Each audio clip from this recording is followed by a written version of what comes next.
A question I get from new students who simply aren't ready to shell out big bucks for a handmade jazz archtop is, how can I get a jazz tone on my solid body? To answer that question, in this video, we are going to explore 6 factors that we need to consider and tweak to get a great jazz tone on any solid body.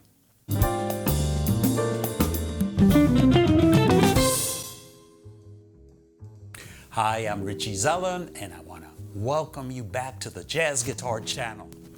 And if this is your first time and you want to learn everything you can about jazz guitar, please consider subscribing and be sure to click the bell icon so you won't miss anything. My experience has led me to believe that there are 6 factors that ultimately influence the kind of tone you end up with. 3 of these are internal, that is, they are built into the guitar. The remaining 3 are external.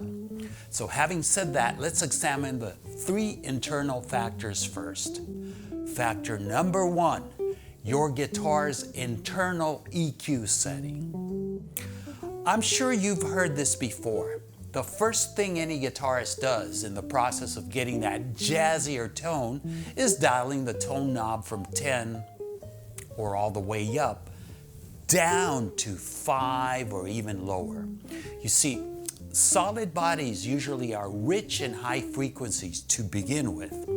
If we keep the tone knobs all the way up, we are further accentuating those high frequencies. An archtop guitar, on the other hand, is characterized by its warm midtones and overall bigger bottom because its body is hollow. So this first factor should be a no-brainer. Factor number 2, your guitar's type of pickup and its setting. Most, if not every solid body guitar I've ever, played has more than one pickup. Now, if you're going for that jazz tone, the only pickup you should ever use should be the neck pickup. As far as what kind of pickup is going to best contribute towards the jazz tone, most guitarists agree that a humbucker is your best choice. And having said that, not all humbuckers are equal. So here we must pose the question, to tweak or not to tweak? If you already have a humbucker on a solid body that is worth, say, under 800 bucks, most chances are that you could greatly enhance its sound by upgrading to a custom humbucker.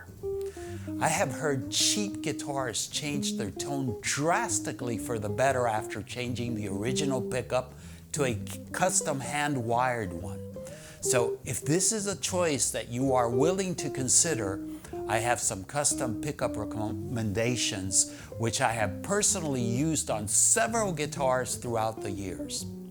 And remember, you only want to and you only have to change the neck pickup. One of my favorites is the Lohler Imperial humbucker. It'll run you about 175 bucks without installation. Another one is the Benedetto PAF series humbucker. I also like the Seth Lovers. And by the way, all of these are standard size and should fit nicely on any guitar that originally came with a humbucker. The truth is that there are many other choices. As a matter of fact, there are some lesser known pickups that can be wired to give you more of the sound that you specifically want. I recently had a pickup made by Jared Brandon of BrandonWoundPickups.com. I installed it on a guitar that just didn't have that jazz tone I wanted. And no matter what I did, I just couldn't get that tone. But I cannot tell you how much I love the sound now. So a good neck pickup will definitely help bring out that jazz tone. And before moving on, if you have had a good experience getting a better jazz tone with other pickups out there, I want to encourage you to please share it with us in the comment section below. And it's time to move on to the third factor. Factor number 3, the string type and gauge you use. Most solid body players use round wound light gauge strings, that is with 9s or 10s on the first string. Light gauge strings are going to detract from getting that jazz tone simply because they sound very thin. And so this brings up another question you must be prepared to answer. To bend or not to bend? Yes, there is a trade-off if you truly want to get a jazz tone on a solid body. You'll have to switch to at least a medium gauge of strings. Usually a 12th on the first string and at least a 50 on the 6th will do it. This means no more bending strings. If you want that traditional flat jazz tone and you want to bend strings, the answer is no. You can't have your cake and eat it too. If on the other hand, you're going, let's say, for more of a Mike Stern or Bill Frisell type of sound, I'd say just stick with 10s. But the heavier the gauge, the better the tone and overall definition you get. Just ask Pat Martino or Ed Bickert. These are just 2 examples of jazz guitarists who have played solid bodies with heavier gauges and gotten a great traditional jazz tone. As a matter of fact, Martino uses a 14 or 15 gauge on his first string. Also, now that I think of it, there are some early 60s recordings and even a YouTube clip of Joe Pass playing a Fender solid body, I think a Jazzmaster, and the tone is superb. So if you think putting heavier gauge flat wounds on a Fender is sacrilege, think twice. As a matter of fact, I have a student who did just that on a Strat, and let me tell you, it sounds and plays awesome. Now, on a side note, one of the big complaints that I get from students in reference to switching from light to medium strings is that it affects the action and makes it harder to play. My answer is, first, when changing gauges, you should have a guitar tech do a setup on your instrument. Second, any good guitar tech with experience should be able to set up your guitar so that the action remains comfortable with your new strings.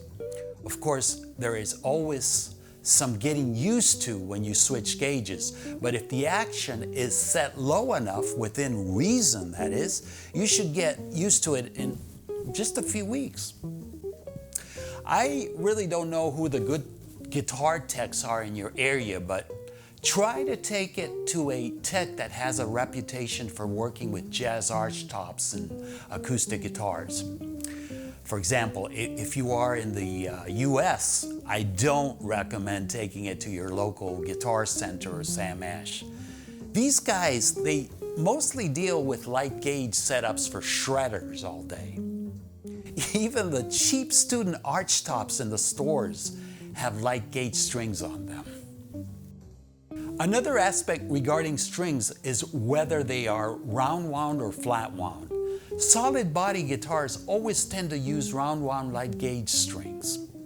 However, if you want to tweak your sound further to get that jazz tone, consider switching to flat wounds, especially if your guitar has a very bright sound and you want that darker, fatter jazz tone. So before moving on, I want to tell you what my favorite strings are. I personally use Tomastic Infeld strings, which are made in Germany. They are not cheap, but they last a long time, which means that at the most, I only change strings twice a year. For a solid body, I recommend their Jazz Swing flat wounds, gauges 12 through 50, or if you prefer, their round wound, the Jazz Bebop, also 12 through 50, and that'll give you a brighter tone. 2 other alternatives that are probably just as good and expensive are Optima Jazz Swing strings, which, like Tomastic, are also made in Germany, and Golly Jazz flat strings, which are made in Italy. Now, if you're looking for a less expensive alternative, you have two American-made choices, the Dario Chromes and La Bella Jazz Flats. And these are good strings, but not as good as the initial three European choices I initially described. The bottom line is that you get what you pay for. And having said that, we are ready to move on. And stay with me because I am saving the most important factor for last. Factor number 4, the pick you use. We've covered the internal factors, so this is the first of 3 external factors that will determine your tone. A soft to medium pick is not conducive to a good jazz tone. Furthermore, it is not good to develop the picking technique needed for jazz. I have never heard of a jazz guitarist using anything other than a hard pick.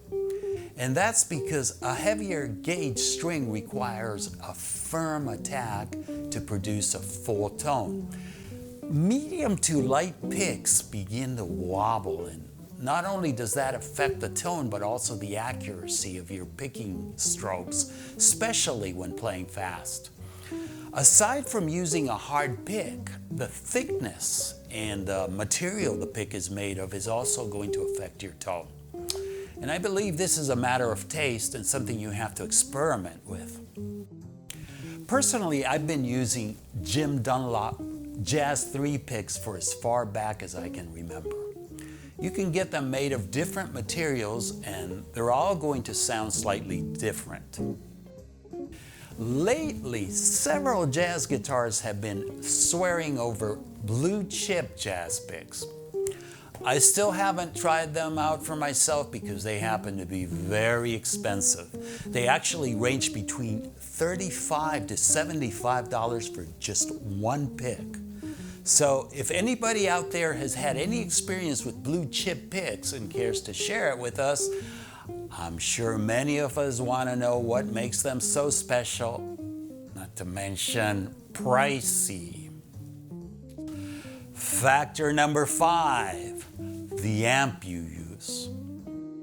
Not only does the amp you use affect your tone, but how you set up the EQ on it. And before I proceed, I want you to know that I'm not going to go at all into what amps I recommend, because just a few weeks ago I posted a video called The 5 Best Jazz Guitar Amps. Be sure to check it out and also read the extensive comments some viewers have posted on some of the alternatives I didn't mention in the video. Okay, as far as EQing your amp for a jazz tone goes, for a solid body, I suggest rolling both the treble and mids down to the middle and cranking the bass 3/4 of the way up, if not all the way up. Start with these settings and tweak it on from there, you know? It's gonna vary from guitar to guitar depending on all the factors that I previously mentioned. And we're ready to finalize with what I believe is the most important factor. Factor number 6, the player. If you were to hand a cheap early 60s Sears Silvertone guitar to a great jazz guitarist like, say, Wes Montgomery or Joe Pass, of course, when they were among the living, I can guarantee that Wes would still sound like Wes and Pass would still sound like himself. Maybe the tone wouldn't be ideal and they wouldn't be as comfortable as on their own guitars, but their identity as jazz guitarists would definitely come across. So what I am saying here is that your touch, articulation, and phrasing is an important factor in projecting a convincing jazz tone. To the avid jazz listener, a guitar that fulfills all the previously mentioned factors, but in the hands of a player who lacks the proper touch and feel, will fail to project a jazz tone. Yes, believe it or not, this whole jazz tone concept is psychological to a certain extent. So Make sure you learn the rudiments of jazz and develop the touch that goes with it first, because your instrument, no matter how good, is just that, an instrument. You are ultimately responsible for the music that comes out of it. So, on that note, we conclude these 6 factors required to get a great jazz tone on any guitar. I'd love to hear your comments, and if you have some suggestions on other pickups or anything that might contribute to a better jazz tone on a solid body, please be sure to share it with us. Also, if you enjoyed this lesson, please subscribe, and don't forget to click on the bell icon so you won't miss anything. See you in the next video.